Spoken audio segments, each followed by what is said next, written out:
we're analyzing for the first time one of the formations that I did to make sure that you are up to date on what I'm talking about. I'm talking about the 4-1-2-1-2 custom tactics I did the other day, so make sure to check those out. Link should be in the description and also in the comment section, guys. Today we are talking about the 4-1-2-1-2 narrow variation and discussing and analyzing the formation, seeing how it works, what its positives and negatives are. A lot of people keep asking me, well, what's so negative about this formation?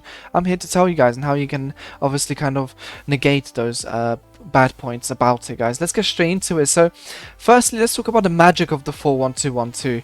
So the 4-1-2-1-2 is a formation that obviously is very usable in FIFA for quite a long time now. Maybe a bit just before FIFA 21 it was a bit more like not really there. FIFA 20, FIFA 21, FIFA 19 it wasn't really used, but it's back now, guys, and I'm happy. What it utilizes is that diamond in the middle, for them quick 1-2 passes between the players. What that does is obviously open up space in your opposition, second and third line before the last final third, and what allows you to really do is kind of get past the midfield in a very quick and good manner. Obviously teams in real life that use this have very good, fast, intense, ready players, and obviously in FIFA it's the same exact thing. We're going to be pressing a lot of this formation. It just uses itself very well in that kind of situation. And obviously what it does is it allows you to utilize your left back and your right back, stepping up the field a bit more, making sure that the pressure is even more intense. Because what happens is if someone tries going down the wing, then the left back, right back are there. They're like, right, I need to go into the middle. But in the middle, there's a diamond of players who are obviously going to trap the opposition at all times. That's exactly why it's such a deadly formation and why I love this formation so much, and a lot of people that watch my videos keep telling me my 4-1-2-1-2 is the best. And obviously, guys, going forward as well, you have a triangle between the cam and the two strikers. That triangle is absolutely essential, guys, especially in a game like FIFA where 1-2s and quick passes are so efficient. This kind of quick 1-2-1-2 between them, bang, you're through. It just works. It just works, and you gotta trust me on that one, guys. And here's, I think it's important to talk about some of the things that obviously the 4-1-2-1-2 works best at in terms of the meta in the game.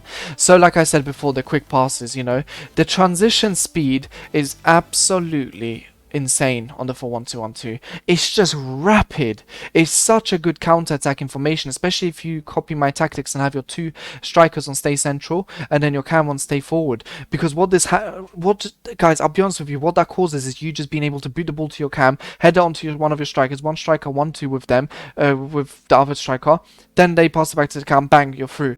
I mean, you should be seeing some clips of me just transitioning within like no time to the other side of the pitch. And that's what you want to be doing, guys. The quicker you can transition, the more chances you can create. And the 4-1-2-1-2 lends itself so well to that because of that quick passing nature, guys. Everything's very narrow. Your plays are very together, and that allows you to just kind of create those plays against your opposition. Second, very important thing to talk about, attacking, guys. It's attacking. It's very attacking. It's a very good formation to attack with. It just gets players into the box. It overwhelms the opposition in the midfield, and it means that when you get the ball back, it allows you to get the ball, and you can feed off of that energy between these two players to get yourself in a position to score. And the 4-1-2-1-2 does that absolutely brilliantly. It is one of the best formations you will see when it comes to being able to just get yourself into the box as quickly as possible and get those attacks going. Of course, you won't score every single time, but it also means that you will be putting yourself in a position where you can have the best chance of doing so. Now, guys, very importantly, we need to talk about its ability to press. I don't even use press after possession loss. I don't use pressure on heavy touch, guys, but it just allows me to press. I am able to just go at my opponent time and time again. It is relentless and it is unstoppable in that sense. It's just because of how everyone likes going through the middle with them quick driven passes, using the RBA on Xbox or the R1 plus the pass button on the PlayStation. People love doing it, but when you get these players in the middle, they're just going to find these gaps and they're going to intercept. And especially now, since I've made that adjustment where the CDM cuts passing lanes, they just put themselves in positions to get the ball back even quicker than before. I'm honestly shocked how good the press is with this. I don't need to do anything except put the depth up to 60 plus, and bang, the team just presses, and you can get the ball back a lot quicker. And I like to think in FIFA, even if you don't always get the ball, just the fact you're pressing all the time really stresses out the opponent, and it means that the opponent is put in a position where they are no well, basically they're in full knowledge of the fact that whatever happens, there's going to be a guy on me every second of the game, and that's just stressful to play with, guys, because you know one mistake costs you, and sometimes it's EA that costs you, but obviously when you have EA plus pressure, it's even worse, guys. It's not worth stressing over, and therefore people will get very, very worried the longer the game goes on, especially if you're getting a lot of good chances. And now, guys, obviously very importantly as well, it's just, I think the shape benefits the meta massively. FIFA works very well this year when it's played quick.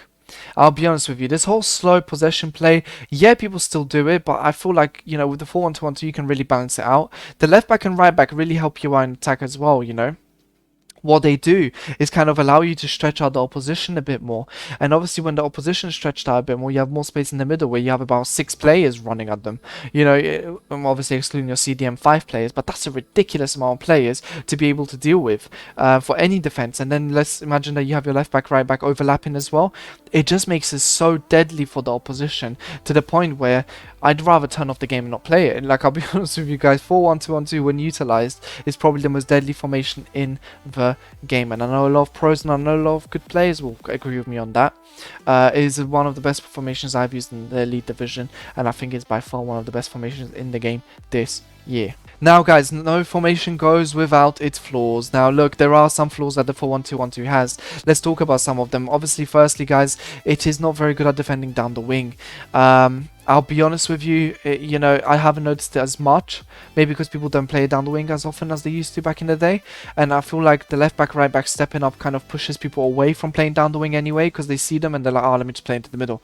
So that kind of counter attacks, you know, the counteracts this whole idea that, you know, the 4-1-2-1-2 is weak down the sides. It's not really weak down the sides, but it's obviously going to be one of its flaws. It is not perfect, you know, no formation is, and you need to know all of its flaws to be able to deal with them and be able to counteract. And in this way, you know, you'll be able to win more games, guys. This goes down to every single formation. You need to know its positives and negatives.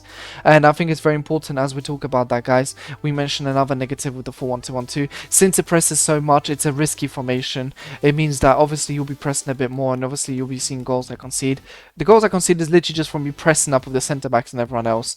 I love playing like that. I love playing, you know, gung-ho, let's throw everyone up there. This is not me playing FUT Champs, this is me playing Division Rivals. I'm not going to act like a rat and sit in a sewer. You know, like, this is not that deep. Yeah, it's not that deep. But guys, I do suggest that, you know, you really have a think about how you want to be playing this, because if you're trying to not be as attacking, maybe lower the depth a bit more. Yes, it means you don't have those positives of the attacking facets, but you have that defensive stability that kind of doesn't get secured as much. And obviously, guys, you have other options, you know, get your left back, right back on stay back while attacking, no step up on the instructions, which means they will be sitting back a bit more, meaning you can't press the same way, but you can also defend a bit better. So, you know, you got to find a balance which works for you guys, because for some people it might work differently. I just love playing like that and it works for me, but it doesn't mean that that's the only right way to do it, guys. Now, lastly, and I think this is also a very, very important point with the 4-1-2-1-2, it's very easy to rush it, and I don't think you should rush it. Now, yes, I did mention get the ball up there as quick as possible, transition speed is super rapid, this is the best counter-attacking formation in the game, all this, guys, but it doesn't matter. At the end of the day, if you rush something and you don't think through it, you'll make those mistakes. And the 4-1-2-1-2 gets you rushing because it gets you passing quickly, the adrenaline's building. Guys, remember, stay calm. You know, I made a video on how to be an elite player. Make sure to always stay calm, make sure to always stay composed. There's no need to rush it when there's literally you're not in a position to, guys.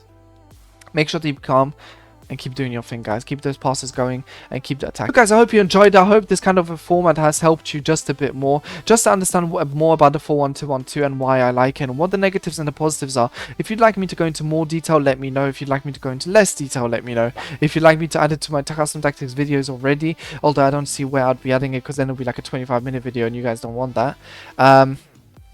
Do let me know. I don't mind switching up my system. Let me know all the feedback in the comments. Make sure to like and subscribe as always, and make sure to show your love and obviously share with a friend. Guys, thank you so much for everything, and until next time, peace.